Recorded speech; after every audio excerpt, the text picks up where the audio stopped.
Welcome to the 21st edition of our annual UK in Bahrain feature supplement.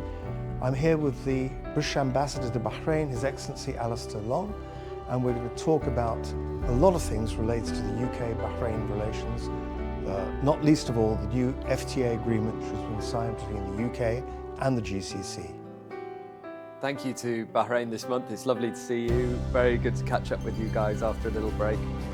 Hi Alastair, thank you as always for agreeing to this interview. It's always a pleasure to sit with you. We have to start with the big news of the week and the free trade agreement that has finally been agreed between the UK and the GCC after years of wrangling. So firstly, can you tell us how proud you are to get this over the line and what it means for the future of British GCC relations? Thank you. Yes, this is a really significant agreement. It's been in the works for just under 4 years, which is actually very fast for a free trade agreement, and that reflects the fact that from the off there was real political will on both sides to want to do this deal. It is what we call both a modern free trade agreement, so it's really focused on the future world and being prepared for our trade relationship as we change and embrace future industries. It's also incredibly far-reaching. It's the most far-reaching trade agreement that the GCC has done, and is also the first trade agreement that the GCC has done with a G7 major economy. And the GCC itself is already a really significant economic bloc, but is scheduled to see its GDP double and perhaps double again this century, and has become the economic centre of gravity of the world. So really significant economic bloc there. The UK, for its part, is the 5th largest economy in the world, the fastest growing of the G7 economies, and a real leader in many industries, healthcare, education, financial services. So for these two to come together and agree preferred trade terms is massive. And we're really looking forward to the impact that will have for everyday people in the UK and in the GCC. They should see more British products on the shelves. They should see more British investment here in Bahrain and in the region. And I really hope we'll see more GCC produce in the UK as well. And the figure of change that this could represent could be anything up to a 20% addition on our bilateral trade. So it's really big. It's a really big agreement. Excellent. The UK government has said that this agreement could be worth about 3.7 billion in addition to the current arrangement, which I believe is about 57 billion between the UK and the GCC. How do you think this will affect Bahrain-UK trade specifically? Well, I'm really excited about the platform this provides. There'll be, when it comes into force, an immediate effect. We should see millions and millions of pounds of tariffs lifted both ways. And so people will very quickly be able to see that they can get their products into one another's markets cheaper. They can find a consumer market for their products far larger than they might have at the moment.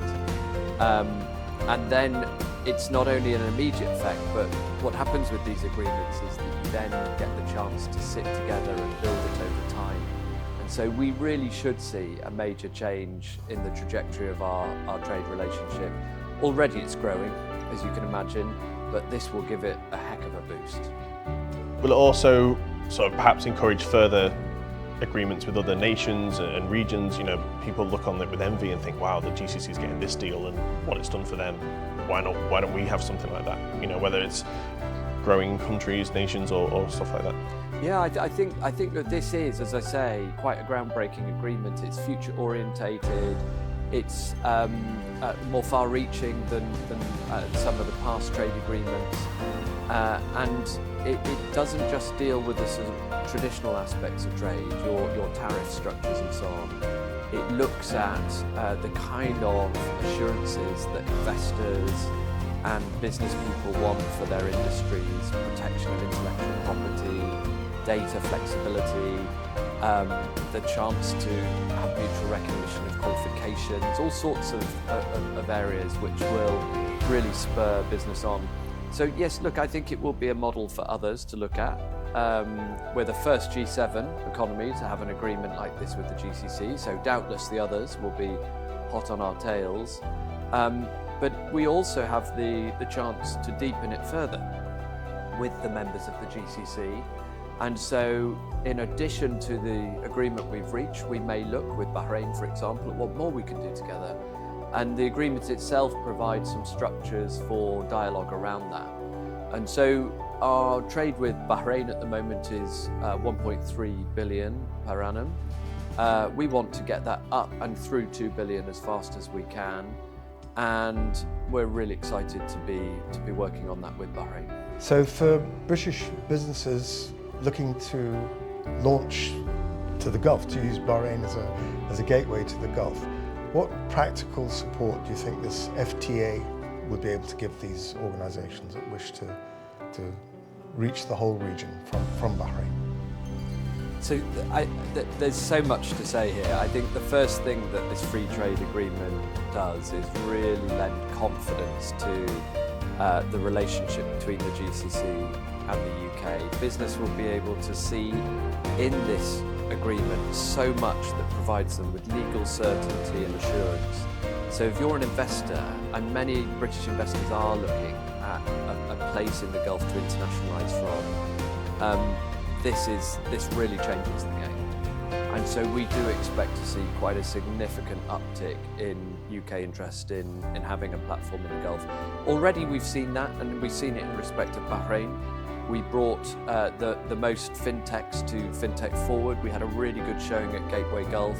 And so there is already that British investor interest in Bahrain. We've had, I shan't mention the names, but we've had a number of new British investor tenants into Bahrain in the last 6 months. So this will really give that a boost. If those are investors who are then trading in goods, there are specific goods benefits. If they're service-orientated companies, there are also many benefits on services in this agreement too. So it's really going to be meaningful. The very last thing, I know you've talked a lot about the FTA, that I just want to touch on is, with these big agreements, it tends to, the sort of person reading the news on the website or the newspaper tend to think these agreements are very high level, it's sort of very major corporations or government level selling trade weapons, etc. So what I want to ask is, what will the average man in the street, or say the average Brit in Bahrain, like say me walking into a supermarket, for example, or what will it mean specifically for someone living in Bahrain who's not perhaps part of a major corporation or industry? It's a really good question. And look, on this agreement, the first thing to say is there's a little bit of time before it will enter into force. And so people shouldn't expect to feel and see the change tomorrow. We first have to prepare the documents, then sign them, and then there's a ratification process, and then it will enter into force. So we're probably talking about a year hence before that actually happens. There'll be on day one an immediate lift. So we expect to see over 300 million of tariffs lifted for UK goods coming this way, and far more the other way, by the way. That will then over time quickly build to over 500 million. So you've got an immediate dividend there. Now, those provisions are for goods. There's so much more in the agreement that will benefit businesses. The reality of this is it really will be felt by people across the UK and across the GCC. You will see new products on the shelves. You will see greater competition and prices falling. You will see more investment. You will see new companies coming to employ people in places like Bahrain. And you will see more of Bahrain's brilliant products. And there's so much creativity in this kingdom appearing on the shelves in the UK as well. And I'll see, I think, a number of new business ventures and partnerships born as well, of creatives coming together, of entrepreneurs coming together. So I really think the effects of this will be tangible. They'll be felt by families, including in how far their currency stretches around their basic family essentials. So, and of all the things you can do in a relationship, this has to be surely the most exciting when we're building greater prosperity for one another. If Yorkshire tea bags are cheaper in Bahrain, that's great. They should be. I mean, there is very nearly 100% alleviation of tariffs on British goods coming into this market. So any British good, from a Range Rover down to a Yorkshire tea bag, should be experiencing, you know, a real boost. So diplomacy often happens behind closed doors, but especially in the modern world, being a front-facing diplomat is quite important with the rise of social media and people wanting instant answers. So can you perhaps tell me a bit about how you see the role has changed since perhaps you started? Yes, you know, it is extraordinary, even in these last now 3 years that I've been in this role. I think we've seen the need to employ social media in your diplomacy grow extraordinarily. When I first arrived, I think there was a real importance attached to being very visible and being out and about in the community, and really trying to be at as many events, meeting as many people as possible. I still put a premium on that. I think that's, you know, if diplomacy is anything, it's contact between people, and it's people having the chance to share their perspectives so that we understand one another. But we also need in that to be clear about what we're trying to achieve and clear with our counterparts about what we're trying to achieve. Now, there is a chance to be at those events and having those human contacts, but also to amplify them in extraordinary ways across these social media platforms. And I often find now people will say, oh, how was your visit here? Or how was your holiday there? And I suddenly realised that they followed me on social media and know where I've been. That's actually lovely. It's lovely to think that people are engaged in what I'm up to. But look, it's not just taking nice photos and sharing them. It is really trying to speak to the things we care about and trying to share those with others. And so I hope that while people will see the more explicit messages in what we're doing and saying, they'll also pick up some of the more implicit. So, you know, we really try to bring across British values. We care about respect for people, respect for the environment, respect for heritage, appreciation for human development, appreciation for places like Bahrain that look after multiculturalism, multi-religious identity, really push hard for peace in the world, are really trying to bring the nations together around nation building and international norms. And so in our social media, I hope people see that there are threads of lots of things that we care about coming together, even while we might be speaking about a specific issue. It actually seems like yesterday we sat in here for the first time and interviewed. I think this is our fourth one now. The years have gone fast. It's been 3 years since you, almost 3 years since you took up the ambassadorship in Bahrain. Moving into the second half of your tenure. In the past, when I spoke about priorities, funny enough, the FTA was actually probably the one you always mentioned, was working on it, it's close. So now that's, inshallah, as they say, signed, sealed, delivered. What's on your top of your agenda for the last couple of years of your ambassadorship here in Bahrain? Well, you're quite right. It's a relief to have got the FTA done. As I say, actually, it's happened in record time. I've seen some FTA negotiations last decade, and we've done it in under 4. So that's been good. But it was a perennial question that I had to answer, sort of where we'd got to. So it's very nice to be able to say we've really made this huge step. But it's not the only agreement I've seen in my time in Bahrain. We joined the Comprehensive Security and Integrated Prosperity Agreement, CCPA, with Bahrain and the US. And I think although an FTA is an extraordinary and big achievement, CCPA is also something very, very significant. It's Bahrain's view of how this region should try and approach a regional security architecture, embracing their allies and their global partners. We're very proud to have been asked to be a part of that, and it really came to the fore in the recent conflict that those sorts of alliances are vital. And really, I suppose one lesson of that conflict has been that this region probably needs to look even more at how it can really come together for the mutual defence and sustenance of important international norms on security.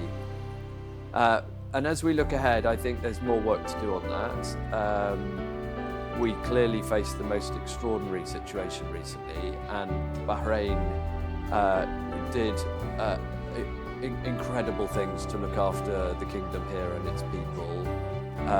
I shall never forget how well the government looked after us, and the extraordinary bravery of the civil defence, and then of the efforts of the BDF to knock out all of those incoming projectiles. Wow, really, I mean, I think that's all we can say, is that they really came through for Bahrain. And so, inevitably, although I think people can take great pride in the way that Bahrain defended itself, Bahrain will want to look to the future. Warfare is changing fast. Will want to work with us on equipping itself for the future. We're in the same boat, and there's actually an awful lot we can learn now from Bahrain, having been through this conflict. So that will be a continuing area of focus. The FTA, interestingly, is not just a sort of point in time, it's the beginning of a new process. Free trade agreements set up a closer dialogue between the parties around market access barriers, trading opportunities, future industries. And so we're really looking forward to getting into that conversation. I really want to work to see Bahraini creative products in the UK. I want to see Bahrain's brilliant food. I want to see Bahrain's brilliant fashion and music on the streets of the UK. I want to see more British produce here. I want to see us joining up more and more on financial services. I want to see us working together on some of the challenges the world faces around carbon, future energy, technological advancement. We've got this incredible platform now to work with each other on that. And lastly, I'd say, there is, in the end, between our two nations, just an incredible people-to-people connection. Nowhere better exemplified than between our two kings, their majesties, but actually felt really broadly. And so the one thing I think we can look forward to on the back of the FTA as well is more business connection. So still growing that further.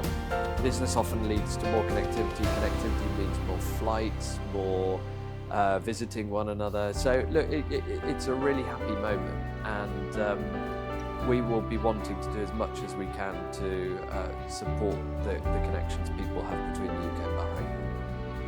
Right, perfect. So finally, again, thanks for talking to us today, Alastair, but it's the 125th anniversary in 2026 of the establishment of the British Embassy in Bahrain.